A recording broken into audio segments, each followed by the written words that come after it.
So we have, good morning, Marcel.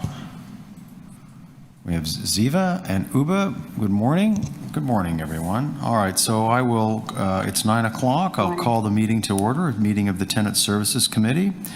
And I'll just look, it looks like it's a fairly brief agenda. Thank you all for joining.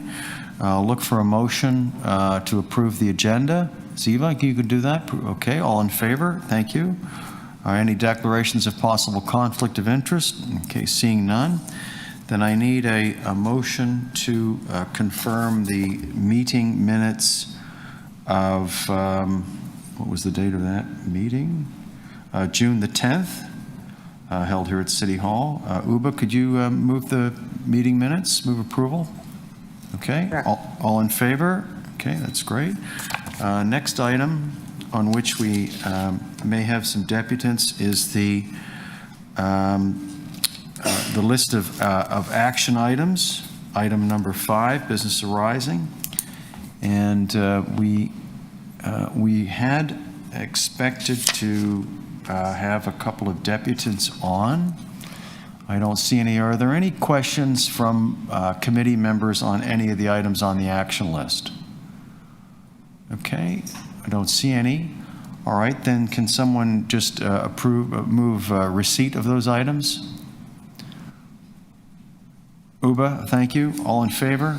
All right. So that's moved and received. And on item 6A, the tenant complaints update. This is an update on program enhancements. Item 6A, and we do have a deputant there. And Anne Marie, would you like to turn your camera on, please? Good morning, Anne Marie. Good morning. How are you? I'm good. How are you? Very well, thank you. So we're on the tenant complaints update, and understand that on 6A that you wanted to. You had a comment to make, and you would like to make a deputation on that item. That is correct. Okay. Okay. You have 5 minutes, please. Okay. Good morning, everyone at City Hall, online. The tenant complaint process, it's a very important process for tenants to speak about anything that they feel is an issue in regard to their daily life and Toronto Community Housing staff. And this process needs to be, I believe, in an independent body where individual persons are not being biased. They have free opinions and they're free to navigate the path as they see fit according to the complaints that are happening. Complaints are very complex and complicated, and staff need to be trained in these delicate areas, because tenants are now feeling as they have no voice, they have no rights. If anything happens to them, if you're a strong tenant, they'll label you a strong tenant or antisocial because you see things that are happening and you're speaking about them, and they're very important issues that must be addressed.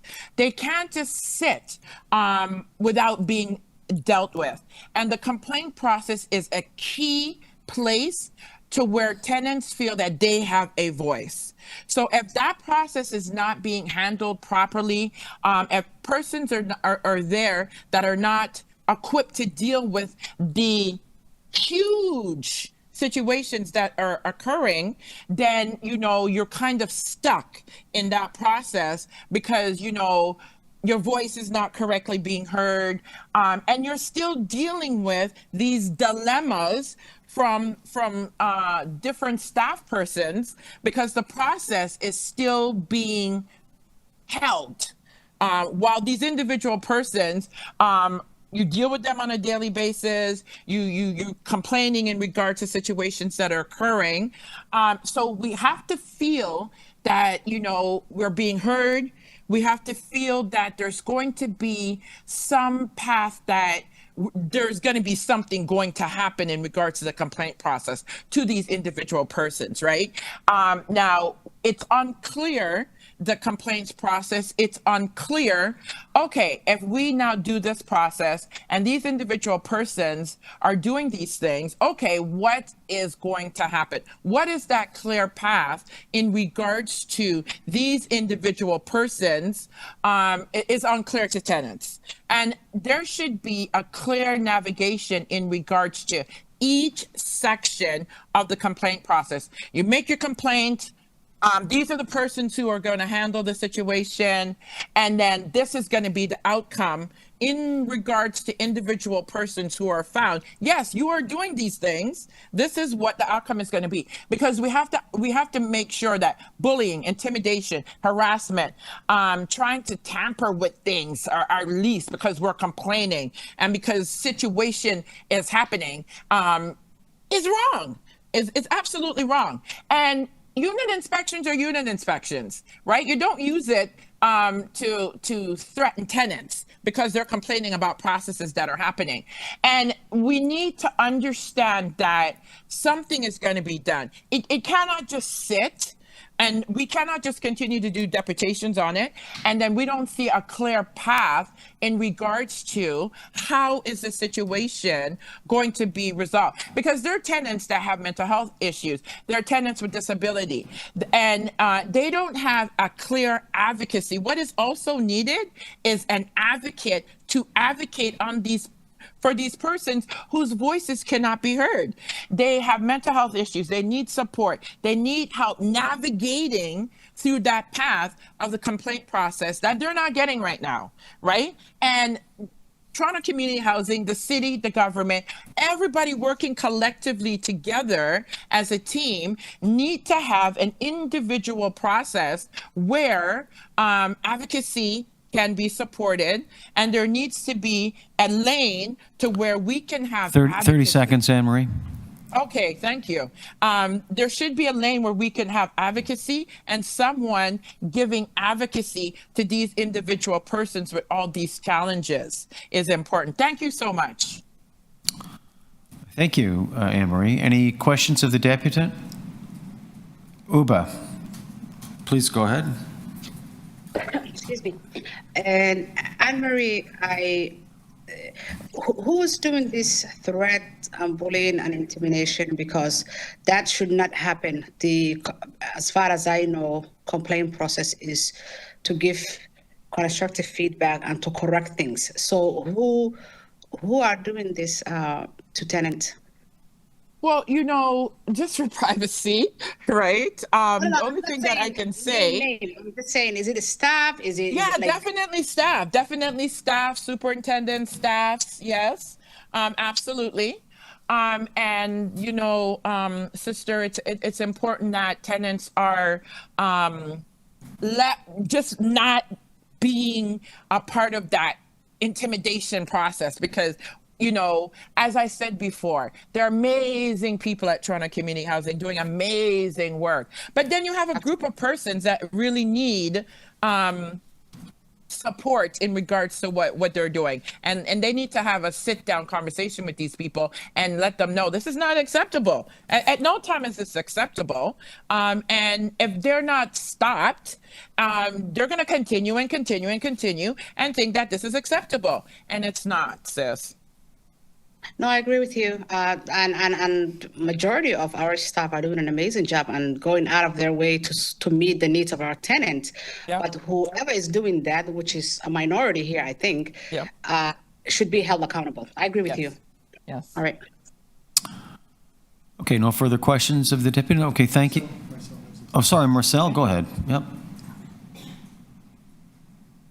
Let me remove my hand first. I guess so. There you go. Yeah, I just have one question. The incidents that you're talking about, is this something that's happened to you personally, or is this something that has been brought to your attention by a tenant? Two. Yes, definitely personally, because I'm always a guinea pig, and I'm glad to be a guinea pig for situations that's occurring, because, I believe I'm a strong advocate. And even when you're a strong advocate, persons don't like that. And they feel that, you know, when you're a strong advocate, that there's certain things that you should not speak out about and that you should keep quiet. But I'm not going to keep quiet until the matters are fixed. It's just that simple.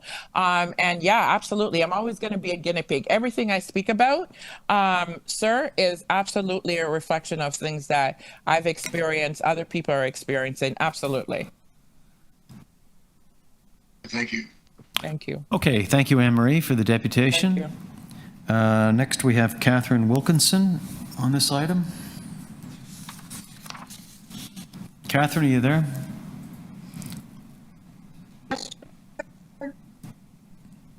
Can you hear me? We can hear you, Catherine. Yep.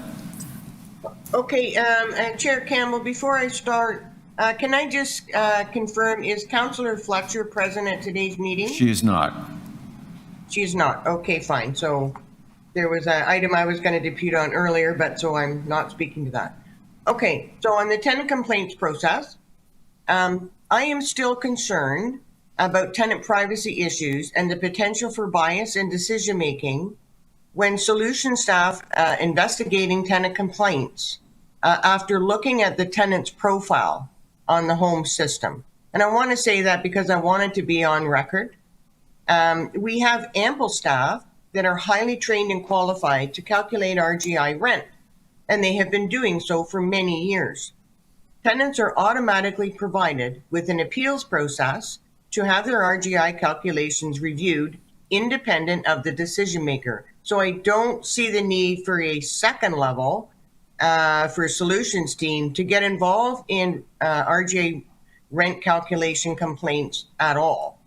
The intent of service hubs, as we know, was to provide tenant-facing services to reduce red tape and bureaucracy for tenants. According to our website, tenants have a 3-step process to file a complaint. Number 1, raise the issue at the local level or the call center. Number 2, escalate the complaint to the regional management, and on the website, only a street address is provided. And number 3, if you're still not satisfied and it's not resolved, then and only then can tenants contact the solutions team. And so to be clear, tenants will be denied service if they do not go through steps 1 and 2 first. We all know that it could take weeks or months to navigate a tenant complaint through multiple staff levels to get to step 3, the solutions team. The last resort, of course, would be for tenants to file a complaint with the Ombudsman's office. So, I mean, is it just me, or are we actually making it more difficult to get timely resolutions to tenant complaints? In March 21, during COVID, Toronto Housing held virtual tenant consultations on the tenant complaints policy and committed to roll out communications about the process by year-end 2021. It is now 2024. There is no longer a tenant complaints process available on the website. There is only a complaints process. So the policy's gone and we have a process, and a process is intended to support an existing policy. It does not replace the policy. Tenants did not have the opportunity to actually review the policy itself, and that's a requirement of the shareholders agreement. So how do we make a complaint? I went on the website to see how the process works. There is no longer a tenant complaint form available to tenants to make a written complaint. There is now an electronic form that one fills in online and hits submit. As a result, tenants cannot print a copy of their electronic complaint for their own record-keeping purposes. The online form asks if you live in Toronto Housing. So this suggests to me that this complaints process is actually for the general public, not specifically for tenants. If you want to make a complaint about the community safety unit, well, that's an entirely different electronic form, also not printable. It asks for your mobile phone and email address as required information. We know that not all tenants have mobile phones or internet access, so having only electronic complaint forms is unacceptable. This does not take accessibility into consideration. A person should have the right to file a complaint in a format that accommodates their need. While an electronic complaint form is most expedient for staff, it does not work for tenants. If you have a human rights complaint, again, that's an entirely different complaints process. Toronto Housing seems to be laser focused on ensuring tenants follow the correct process, then resolving the complaint in a timely manner. There are no statistics provided in the report today on the resolution of complaints within 7 business days or the number of complaint resolutions that exceeded 7 business 30 days. seconds, Catherine. That was the big selling point of creating this department. So I have 5 recommendations: reinstate a paper tenant complaint form, provide alternative methods to file a complaint, change staff lists and service hubs and offices to include contact information for supervisors and managers of site staff, provide the name and phone number of regional staff that tenants can escalate complaints to, and hold tenant consultations to review and reinstate the actual tenant complaints policy. Thank you. Okay, thank you. Any questions of the deputant? No? Okay, thank you for bringing that to light, Catherine. I'm sure there'll be some questions of staff by committee members. Okay, on the report, on the tenant complaints update 6A, are there questions of staff in regard to the report and the process? Marcel? Yeah, in light of the things we've been hearing, is it possible to take this back to the tenants to review the policy and hear what will actually work for the tenants? And I mean, I can see the concern if there's not everyone has a cell phone, not everyone has access to the internet, and the inability to print your actual complaint is a little troublesome, and to have the actual print hard copy of a complaint not available anymore. So I'm wondering, just in the best interest of everyone having input and everything being open and honest, if this can go back to the tenants for review and then have their input on it. Thank you. So through the chair, I'm happy to comment on that, Director Charlebois. There are a couple of pieces that I heard from that. So in terms of the actual online access tool, we can work with communications, and I know Ada and team are here to help support that. So I think we need to think about a way that tenants have the ability to download or print what they submit. So I think that's very reasonable. In terms of the policy review, I would have to take that back with my team in terms of the timelines for that, which will be slightly different from the communication tools and the input tools. So I think those are more immediate fixes that we could explore, and then I can take back with the team in terms of when we'd actually be able to review the policy and potentially go through TAC and other channels. Any other questions? Ziva? Thank you. Ziva, you had a question? Uba? Yeah. Ziva Yes, first? I do have a question. Okay. Yes. Thank you so much. And thank you for the 2 deputants. It was very enlightening from a tenant's perspective on their interactions with tenants who go through the complaint process and are having just a hard time. So I'm happy that you're here to advocate. I have a quick question. So on the website also, it has the phone number and it also has the email. So say if someone, so this is to management staff, if people do call in and file a complaint, is there, I know there is a trail, so there is a record trail. Is there like email confirmations or anything that is sent to tenants to let them know that their application has been received and is under review? So through the chair, I'll ask Lindsay Vietz, Director of Operations Planning, and Kevin Leonard, the manager of the resolutions team, to speak to the exact process. Through the chair, yes, the voicemail box and the email are absolutely monitored, and they receive a response, an acknowledgement of the complaint through the method that it came in. So voicemails receive a call back, and emails receive an email back. The solutions team also documents the nature of the complaint in homes, in our CRM system, and yeah, so there is definitely an acknowledgement back to tenants, and often a dialogue back and forth to gather more information from the tenant about the complaint. And Uba, you had a question?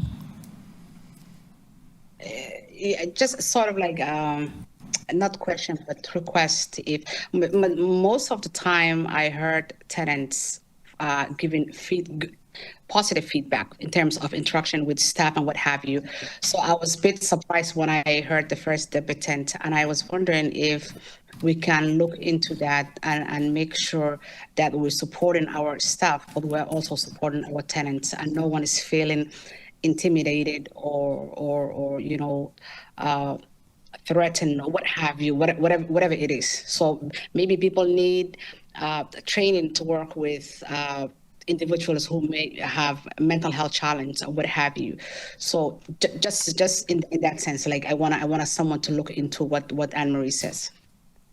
So through the chair, thank you for that comment, Director Farrar.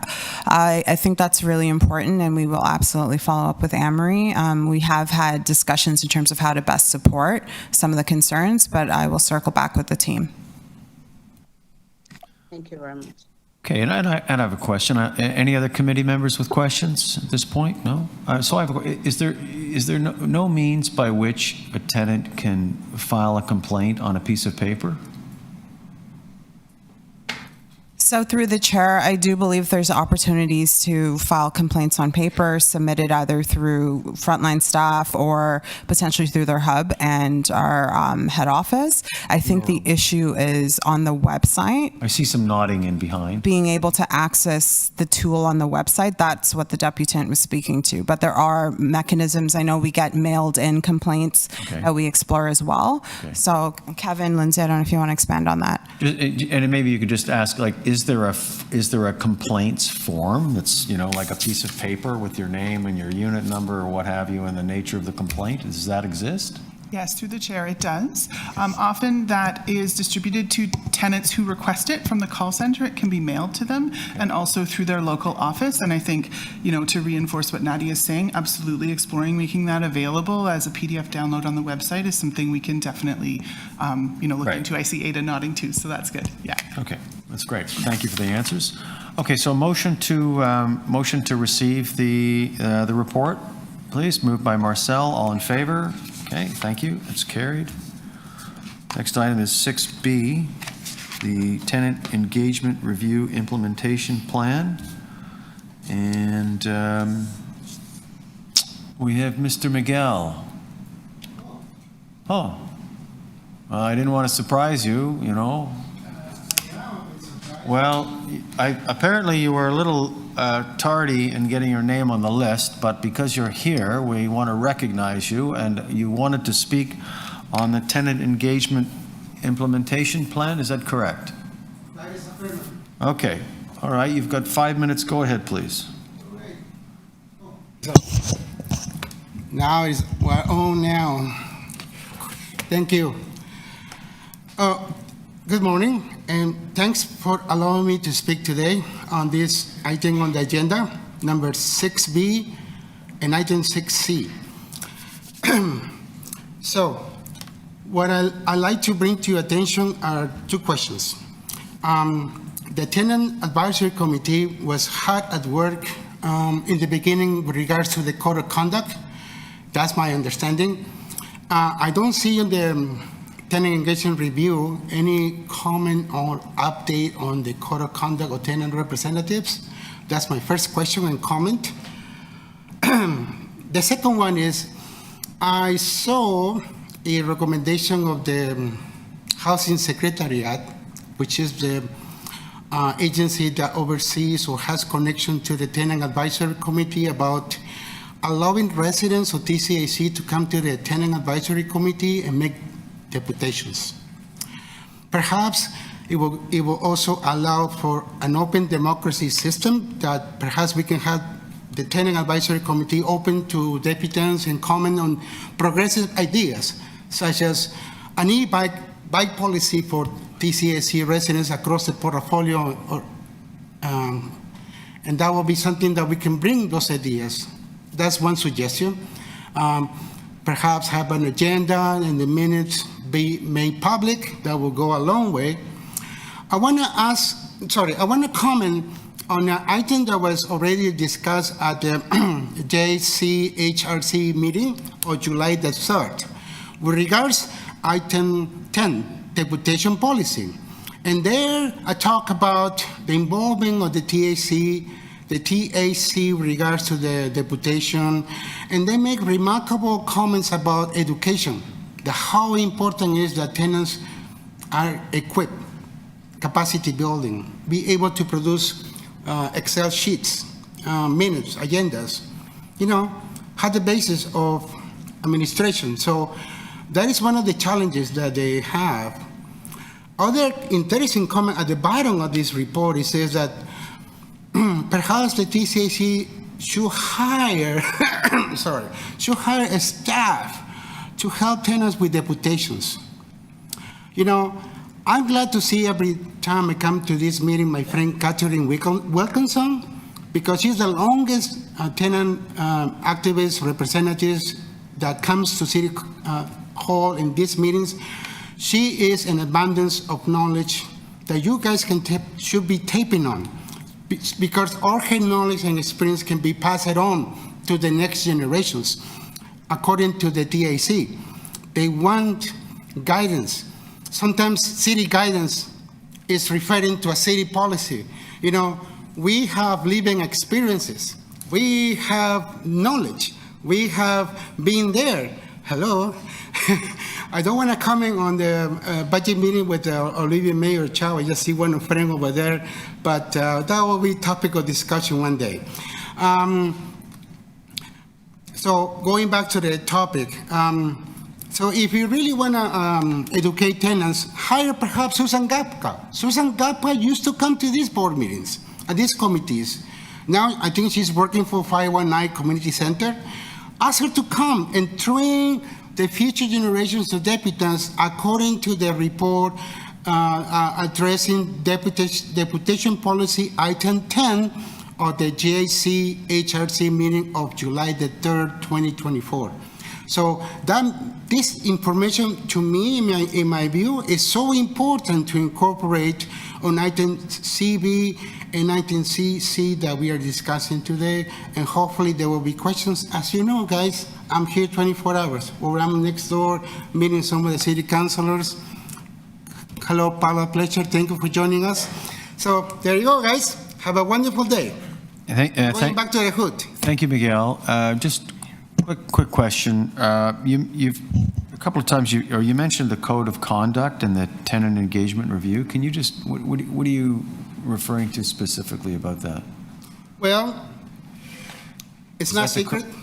I have friends that had developed since 2011, tenant activists from across the city of Toronto. And they referred to me about, why did you not apply for the tenant advisory committee? They asked me. I did apply. However, my application was not considered. Because they said, Miguel, you have a lot of abundance of knowledge, and you could bring to the table important information that can help guide TCHC staff, guide the Housing Secretariat Office in developing this policy together with tenants. So that is my answer. Okay, thank you. And, okay, thank you. Any other questions of the deputant? Okay, and I don't see any. Oh, by the way, I didn't have to take Presto or TTC. My track has been released from 220 Oak. Thank you. Okay, on the item, please, motion to receive the report.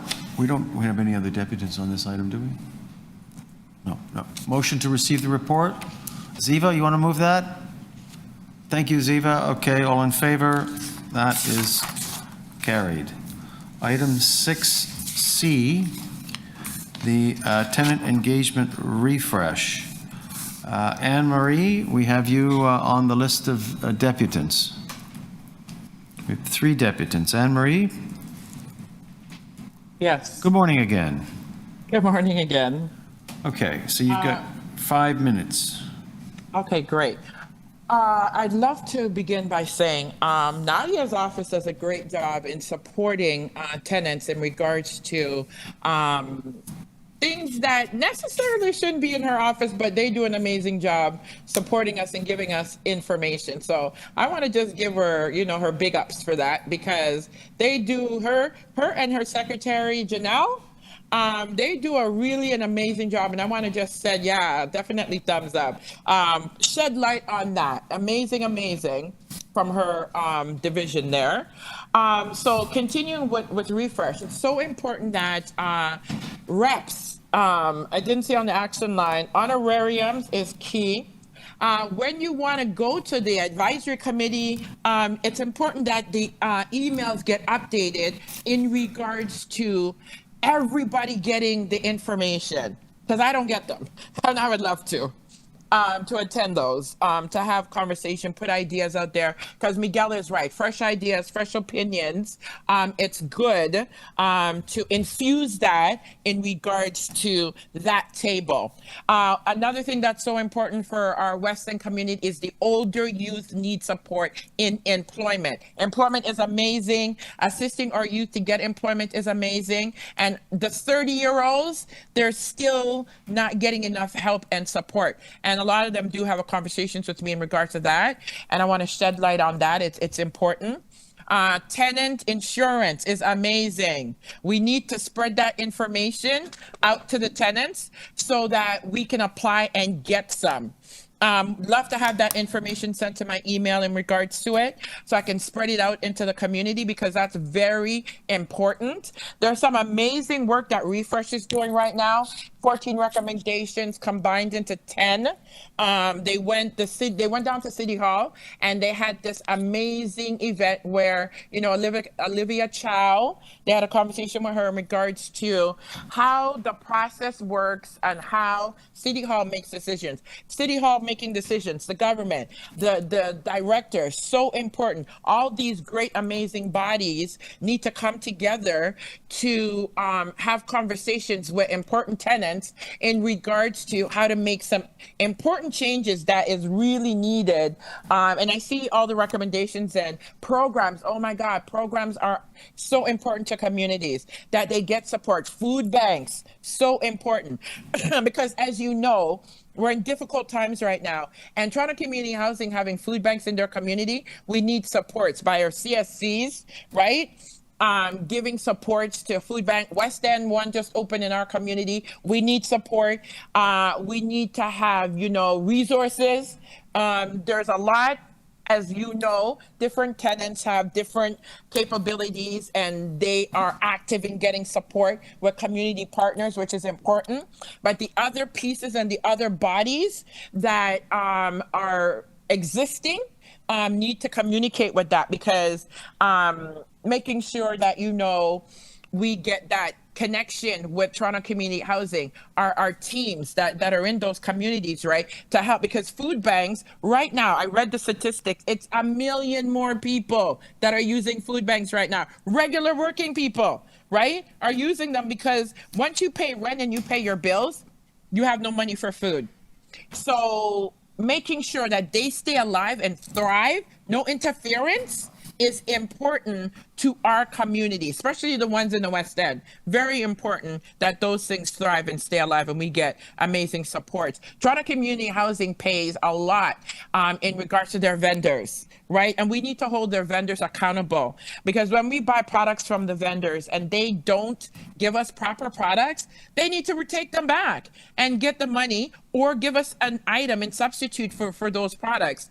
Because when we don't get the proper products, our programs cannot run properly with small items like refrigerators and freezers. Ridiculous, right? And our dollars, Toronto Community Housing dollars, are green as anybody 30 seconds, else's Anne-Marie. dollars. And green as anybody else's dollars. So I believe that programs are important. Support them. Please make policies so they exist and we have money to infuse them. Thank you so much. Thank you, Anne-Marie. Questions of the deputant? Okay, I don't see any questions. All right, and Just check, we're on the tenant refresh, correct? that's correct. Item 6C. Catherine, you're up next, please. Yes. Hang on, I'm just here. Okay, yeah, so there's a couple of items in this report On page 3, where we talk about the tenant community action tables, fondly known as TCAT, myself and other tenants were disappointed that virtual meetings were not offered. This meant tenants were required to travel in extreme heat, some at a great distance, in order to participate. It used to be a Toronto Housing best practice in tenant engagement to host meetings in close proximity to subways. Having virtual meetings has been endorsed and approved by both the City of Toronto and our Board of Directors. I was assured there would absolutely be virtual sessions available. This did not happen. I asked a tenant familiar with the process who attended a meeting how it went. The individual indicated it was informative. He compared it to speed dating with subject matter experts, as you only get a specific amount of time with each of the speakers. He added that he raised concerns at the meeting and the staff never got back to him. So the TCAT meetings seem to be yielding the results that staff are seeking to improve service delivery. The tenants seem to be disappointed as they believed they would hear back from the staff experts on the issues they identified. So we may need to rethink the communications materials to articulate the purpose of these TCAT meetings so that tenants know what to expect before attending them. A TCAT meeting was held in the West End in June during the initial heat wave. There was no air conditioning in the meeting room. The back door was propped open and a couple of small fans were going. Tenants were sweating and fanning themselves throughout the meeting. This could have led to a tenant or staff member experiencing a medical episode caused by the extreme heat. This should not happen. As these rooms are rented, perhaps it's time to consider provision of AC in all community rooms to avoid this in the future. On page 4, conservation and use of space. When it comes to conservation, many tenants talk about the total disregard Toronto PD Housing itself seems to have when outdoor lighting stays on 24/7 on buildings and in hubs and lunchrooms all weekend and at night. Small water leaks may be left unattended. So within that environment, how can we expect tenants to get on board with conservation programs when Toronto Housing is not modeling that behavior? To kick off this process, it should include the ability for tenants to report conservation issues in their communities. We have to walk the walk. The use of space process, as we know, is inconsistent across the portfolio. Many buildings have unrestricted access to community space during the day. No booking is required, and tenants can sit down, chat, play cards, and socialize with their neighbors. These are low, no-risk activities that do not raise red flags around liability issues. Booking community space is a lengthy process. The city ordered Toronto Housing to open cooling community rooms as cooling rooms during the summer months and extreme heat events. Tenants can walk right in. And I'm pleased to report the sky did not fall in. No harm has been done. Tenants have treated these rooms respectfully and much appreciate the open access, with few exceptions. This should be the norm unless the rooms are booked for specific programs or events. Last year, a tenant booked a community room and the contract indicated tables and chairs were not included in the rental. Like, on what planet does anybody rent a community room without tables and chairs? And more recently, a tenant held a community event at her personal expense. So in addition to signing the community space contract, she had to sign additional paperwork as the event would be held on the front lawn. These kinds of restrictions serve to further erode the tenant engagement system that we are diligently trying to rejuvenate. Thank you for your consideration. Thank you, Catherine. Questions of the deputant? Yes, I have one question. Councillor Fletcher? I think it would be very helpful if Ms. Gouveia and Mr. Baird actually had the addresses that you were speaking about, Ms. Wilkinson, if you could forward them to them for these situations. Thank you. I think they're in the report, aren't they? Right, they're in the report. Right, thank you. Where somebody rented a room and it was the lawn is in the report? The rooms that were rented is in the report. And the lawn situation, is that in the report? No. Are the So, table and through the chairs chair. in the report? Sorry, I'm asking the chair. I beg your Table pardon? and chair rental in the report? I No, didn't see it. no. That's what I'm asking her to. That's what I'm asking her to forward to Ms. Gavay and Mr. Baird. Okay. Okay, next deputant, Ghassan Fayad. Hear her say she would because I was interrupted there. Oh, yes, over there, please. Yep. I guess she will. I'm sorry, she must have been cut off. I'm here. I'm asking if you'd send those situations, if the tenants would agree that you could send those in on their behalf, that would be helpful. Catherine, thank you. Thank you. Good morning, Mr. Fayad. Good morning. So I will start my deputation. So, dear Tenant Service Committee, thank you for accepting me to present today my deputation on item 6C, Tenant Engagement Refresh Update. Through reading the sections titled Background, Next Steps and Implication and Risks, I noticed that there is a focus on consulting with tenant leaders, receiving their feedback, fostering communication, and improving tenant engagement. Tenant input on TCHC service level. I appreciate focusing on this direction. However, I noticed that in the last several months, the communication with all levels of TCHC management become harder. It takes longer time to receive a response or no answer. For example, I send an email to the office of the CEO and no email back. Feedback from the tenants' representatives of the local communities is very important, especially after critical incidents in our communities. Management members of the board of directors visit our communities these days, councillors, more than in the past, and this is a highly appreciated initiative. However, selecting specific representatives and meet them, and not selecting other tenant representatives, beg the question, what are the criteria that the management have followed in selecting specific representatives and not selecting others for the purpose of meeting, communicating, and listening to the leaders' feedback? The fair practice is meeting all the representatives in a specific local community. The number is small, and there's time. The fair practice is inclusion, not exclusion. The invitation should be in advance to give the representatives time to reschedule their timetable. If the management team wants to listen to everyone and not just the representatives, I propose a town hall meeting on the local community level, in addition to special meeting with all local representatives. The leaders of our communities are the tenant representatives. Anyone in the community may introduce himself as a leader.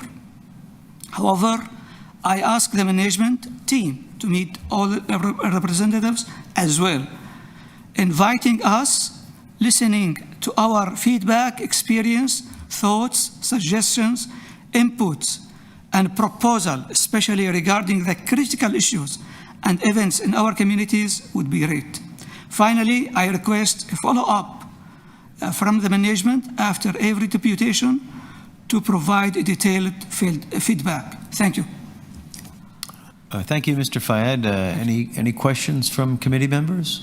Councillor Fletcher? Do you really think it's realistic? You understand that deputations are just for you to have a chance to express your interest or your opinions here, and it's not to have everybody answer your questions. Are you understanding of that?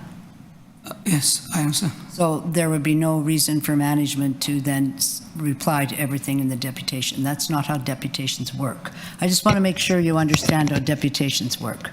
You bring your ideas, we listen, and we decide to the board if we take your ideas up or not. You understand that's how deputations work? Yeah, I understand. But You understand? Yeah, I brought my thoughts. So your idea is that management would send something back. I'm going to speak about that, but I need to understand that you understand your role as a deputant. You're simply here to give ideas. There's no onus, there's no requirement for anybody at this table to take anything that you've said and then act on it. You do understand that. You're just here to express your opinion. Yeah, that's Okay? fine. Yeah, that's Yep, fine. Yeah, got that's it. fine. Thank you. I just need to be clear because I'm not sure all deputants Councillor Fletcher, understand. you've made your point. No, I'm just You've questioning. made your point. Thank you. You could Mr. do that. Fayad, you mentioned in your deputation that you felt that sometimes staff had somehow handpicked certain, people to provide feedback or to be on these committees. Can you say a little more about that? Has that been part of your personal experience? Were you not accepted onto some sort of feedback committee or, sorry. It's not about the committee, it's about visiting our communities by the management. Because these days the management is our councillor is visiting our communities. For example, last time they visited our communities, I wasn't invited. Other representatives were invited. This is a main issue. I didn't say about the committee here. Okay, all right, thank you. Any other questions? Ziva, Marcel, no? Okay, all right, thank you for your deputation. Thank you. On the item in particular, any questions of committee members?